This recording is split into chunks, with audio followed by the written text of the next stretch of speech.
Welcome back into another episode of the Spaceman 2.0 Phoenix Truth Rising Show. Here to help you grow in the knowledge and wisdom of truth, and the truth will set you free. So get your copy of a Phoenix Journal, scroll down below and email me and I'll get one out to you straight away. With that being said, let's get on into Through Darkness into Light with history on the Sumerian texts and who were the Sumerians in the first place. Sumerian texts knew of outermost planets. Now guess what? There are some old texts from the Sumerians which spoke extensively of these places. How could this be if there are no spacemen, no ancient astronomers, no higher intelligence, and no technology in place before now to prove such a thing? So let us look further now that you have some backup from that which you labeled Voyager 2. Let us attend Uranus. This jewel is only about 2 billion miles distant, so we should be able to study it closely. Unfortunately, it lies so far beyond Saturn that it cannot be seen from Earth with the naked human eye. It was discovered in 1781 by Frederick Wilhelm Herschel, a musician turned amateur astronomer, only after the telescope was perfected. At the time of its discovery, Uranus was thought to have been unknown in antiquity, for it had been held that the ancient peoples knew and venerated the Sun, the Moon, and only 5 planets, Mercury, Venus, Mars, Jupiter, and Saturn, which they believed moved around the Earth in the vault of heaven. Nothing could be seen or known beyond Saturn. But the very opposite has proven to be true. The ancients knew all about Uranus and about Neptune and even about the more distant Pluto. So now, Earthling, where do you go to hide? And Uranus has some wondrous moons as well. Uranus is interesting, for it just lies there on its side after being struck by a very large celestial object, yet to be identified by you ones. Now here is another interesting thing. Its winds moved in retrograde direction. Moreover, the side of Uranus, which lies away from the sun, has the same temperature as that which faces the sun. And what shaped the unusual features and formations on some of Uranian moons? Especially intriguing is the moon called Miranda, which is now accepted as one of the most enigmatic objects in the solar system. In the words of your own NASA astronomers, where an elevated, flattened-out plateau is delineated by 100-mile-long escarpments that form at a right angle, a feature nicknamed the chevron by the astronomers, and where on both sides of this plateau there are elliptical features that are like racetracks plowed over by concentric furrows. 2 phenomena stand out regarding Uranus, distinguishing it from other planets. One is its color. In living color on your own television screens, it is greenish blue, a color totally different from that of all the previous planets seen to date in your vision. The other different factor is what Uranus is made of. It too was assumed that Uranus was gaseous, but nay, it is covered with water, but it is hot, thousands of degrees of heat from radioactive elements. This too was exactly as the Sumerians described it to be. In their text from millennia ago, the ancient Sumerians had not only known of the existence of Uranus, but had accurately described it right to its greenish-blue color and as having water. What does this mean? It means, little ones, that in 1986, modern science did not discover what had been unknown. Rather, it rediscovered and caught up with ancient knowledge. In ancient texts, Neptune was listed before Uranus, as would be expected by someone coming into the solar system and sees first Pluto, then Neptune, and then Uranus. In these texts, or planetary lists, Uranus was called Kakab Shanama, planet which is the double of Neptune.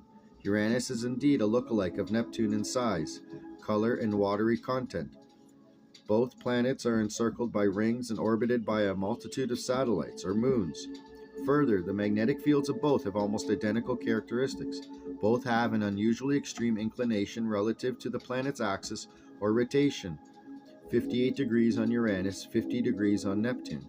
The 2 planets have similarly length of the day cycles, each about 16 to 17 hours long.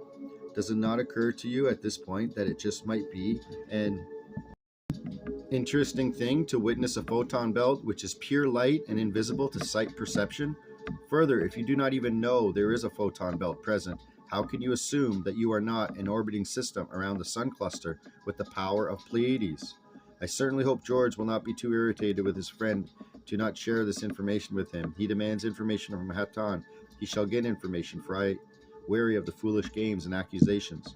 The ferocious winds on Neptune and the water ice slurry layer on its surface attest to the great internal heat it generates, like that of Uranus. In fact, Neptune's temperatures are very similar to those of Uranus, even though Uranus is more than 1 billion miles closer to your sun. Oops.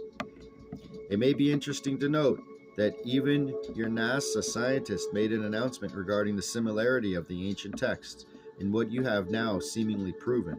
They state, planet, which is the double, the Sumerian set of Uranus, in comparing it to Neptune, says its size and other characteristics make Uranus a near twin of Neptune. Not only to describe characteristics, but even the terminology, planet, which is the double, a near twin of Neptune, is similar. But one statement, the Sumerian one, was made circa 4000 BC, and the other by NASA in AD 1989, nearly 6,000 years later. Who were these Sumerians? The Sumerians are the first known and historically recognized civilization. It seemingly appeared suddenly out of nowhere some 6,000 years ago. It is credited on your place with virtually all the firsts of a high civilization, inventions and innovations, concepts and beliefs, which form the very foundation of your own Western culture, and indeed of all other civilization and cultures throughout the earth as you presently can recognize them or find historical documentation. Didn't all of you know this? Entertaining as it might be, the wheel and animal-drawn vehicles, boats for rivers and ships for seas, the kiln and the brick, high-rise building, writing and schools, and scribes, laws and judges and juries, kingship and citizens, councils, music and dance and art, medicine and chemistry, weaving and textiles, religion and priesthoods, and even temples.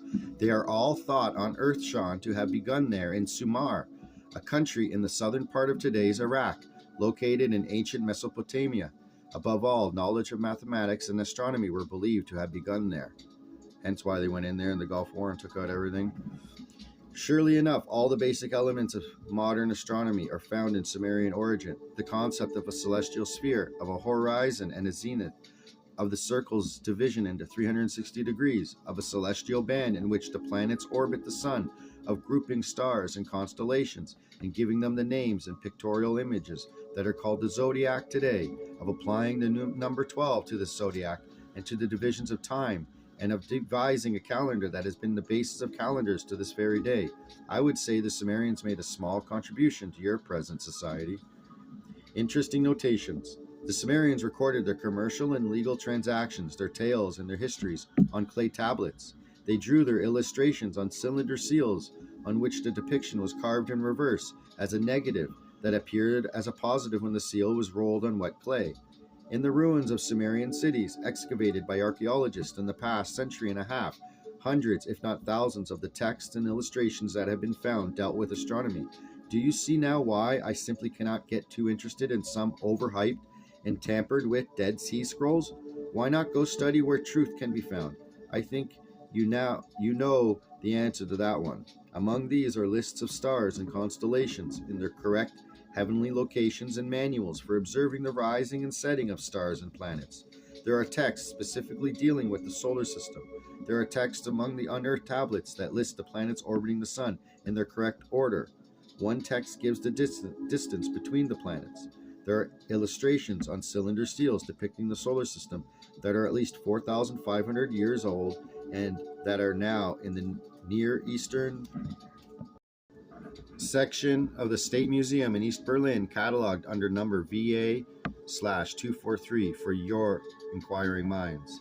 Illustrations appear of a complete solar system in which the sun, not Earth, is in the center, but later you burned alive ones who said as much. Is it not possible you have missed a little photon belt, especially when revealing of same is bearing a penalty of firing squad death? In fact, the solar system is depicted with all the planets you know today, and some you don't, orbiting quite accurately. Now, since some of the depictions are a bit different today than are yours, and perhaps they represent errors, perish the thought, for these are not errors or misinformation. On the contrary, the differences, two of them, are very significant. The first difference concerns Pluto. It has a very odd orbit, too inclined to the common plane, called the ecliptic, in which the planets orbit the Sun, and so elliptical that Pluto sometimes, as at present and until 1999, finds itself not further but closer to the Sun than Neptune. Astronomers have therefore speculated, ever since its discovery in 1930, that Pluto was originally a satellite of another planet.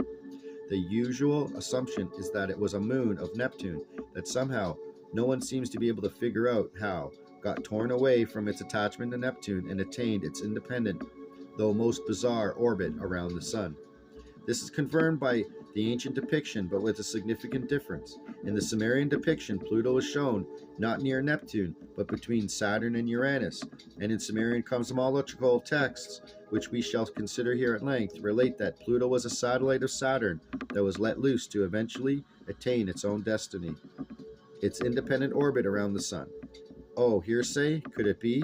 I would ask Mr. D to explain this to me in detail, which is understandable to a child, as is required of me regarding Pleiades and photons. I would point out that the ancient explanation regarding the origin of Pluto reveals not just factual knowledge, but also great sophistication in matters celestial, and involves an understanding of the complex forces that have shaped the solar system, as well as the development of astrophysical theories by which moons can become planets or planets in the making can fail and remain moons. Pluto, according to Sumerian cosmogony, made it your moon, which was in the process of becoming an independent planet, was prevented by celestial events from attaining the independent status. Modern astronomers move from speculation to the conviction that such a process has indeed occurred in your solar system only after observations by some of your space probes. It is now determined in the past decade that Titan, the largest moon of Saturn, was a planet in the making whose detachment from Saturn was not completed. The discoveries at Neptune reinforced the opposite speculation regarding Triton, Neptune's moon, that is just 400 miles smaller in diameter than Earth's moon. Its particular orbit, its volcanism, and other features indicate that Triton was an object sailing through the solar system several billion years ago when it strayed too close to Neptune, came under its influence, and began orbiting the planet. So what do the Sumerians say about this? It will become quite evident that not only is much of modern discovery merely a rediscovery of ancient knowledge, but that ancient knowledge have offered explanations for many phenomena that modern science has yet to figure out, like how it is the hosts know so much. My, just how could those ancient ones have known all about these things so long ago, even at the dawn of civilization? What kind of proof do you want, Mr. D? You haven't liked us since we brought forth and they called his name Emmanuel, have you? I do not mind honest inquiries, for man should question and search. I object to the inference that my people crew are less than even intelligent. I believe it is not our intelligence in question, sir. How could Sumerians know? The answer lies partially in the second difference between the Sumerians' depiction of the solar system and your own present knowledge as it has unfolded. It is the inclusion of a large planet in the empty space between Mars and Jupiter. You aren't aware of any such planet, but the Sumerian cosmological, astronomical, and historical texts insist that there indeed exists one more planet in your solar system. Let's call it the 12th member. They included the sun, the moon, which they counted as a celestial body in its own right for reasons stated in the texts, and 10, not 9 planets. It was the realization that a planet, the Sumerian texts called Nibiru, planet of the crossing, was neither Mars nor Jupiter, as some of your scholars have debated, but another planet that passes between them every little old 3,600 years. It was from that planet, in fact, that the Sumerian texts repeatedly and persistently stated that the Anunnaki came to Earth. What in the world does that mean? Those who from heaven to earth came. In your Bible, they are spoken of as the Anakim, and in chapter 6 of Genesis are also called Nephilim, which in Hebrew means the same thing, those who have come down from the heavens to earth. And it was from the Anunnaki, the Sumerians explained, as though they had anticipated the question today, that they had learned all they knew. The advanced knowledge found in Sumerian text is thus, in effect, knowledge that was possessed by the Anunnaki who had come from Nibiru, and theirs was a very advanced civilization. The Anunnaki came to Earth about 445,000 years ago, give or take a month or two. Way back when they could already travel in space. Oh my goodness, their vast elliptical orbit made a loop. This is the exact translation of the Sumerian term. Around all the outer planets, acting as a moving observatory from which the Anunnaki could investigate all those planets. And so, dear ones, this is how everything was and is already known by your elders.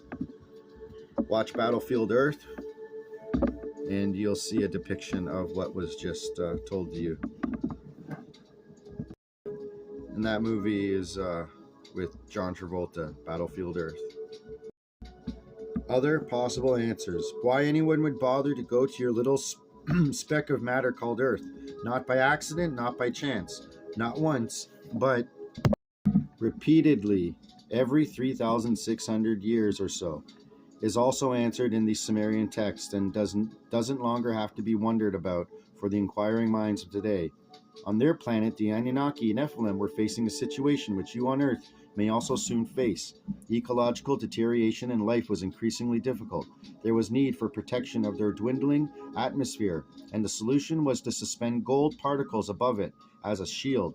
How many of you realize that you coat the windows of your spacecraft with a thin layer of gold to shield the astronauts from radiation? Guess what? These Anunnaki had discovered this rare metal on what they called the seventh planet, counting from the outside inward, and they launched Mission Earth to obtain it. At first, they tried to obtain it effortlessly from the waters of the Persian Gulf, but when they failed, they embarked on toilsome mining operations in southeastern Africa. Some short 300,000 years ago, the Anunnaki assigned to the African mines mutinied.